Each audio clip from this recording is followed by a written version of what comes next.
when do you know that you trust yourself to date again, or at least trust yourself to pick the right person? Like, what is how do you develop that trust to trust yourself? Because a lot of times when I'm talking to single people, especially divorcees, they like, my Mm-hmm. biggest problem is I don't trust myself to choose. You trust yourself until you break your trust. You see what I'm saying? So you're only good as far as you can trust yourself into that threshold until you break it. And then you learn from that mistake. For instance, when I first went out there and I was like, I'm good Yeah, to go. I yeah, got it. I know what yeah. to do. I was good until that one man came, right? And I didn't realize I was being blindsided. Like you just didn't realize. And then I didn't realize that that was an area where I cleaned the entire, let's say, my emotional house. But there was dust underneath a rug I didn't see. I didn't pick up that emotional rug, and it was dust there. And somebody's going to expose a place where you didn't know you still needed healing, or you didn't know that was an area that wasn't exposed. So I didn't know I still had a level of trust in myself that I needed to build. But once that was exposed, I had to go back. I had to do some work, and I had to get better. I got to be more refined. And what I realized is that, Ly'Chel, you need to build stronger like barriers. I didn't have stronger protocols. I didn't have stronger boundaries, right?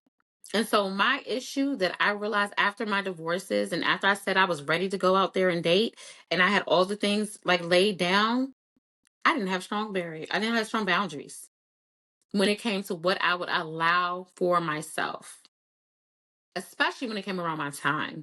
Because to me, time was never a thing. Every time I met a guy, and even to this day, commitment from a guy or like a guy wanting to be is not an issue for me, right? Men quickly commit. So that's never really been an Mhm. issue. The first time that ever became a real issue for me, I had no boundaries around that.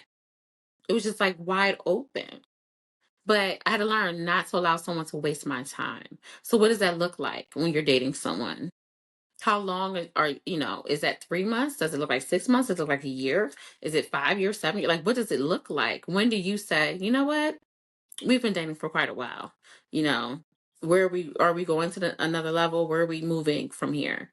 And so that was something that was a dust underneath my rug because it had never come up before in a relationship. And I didn't know that I needed to set a time limit boundary.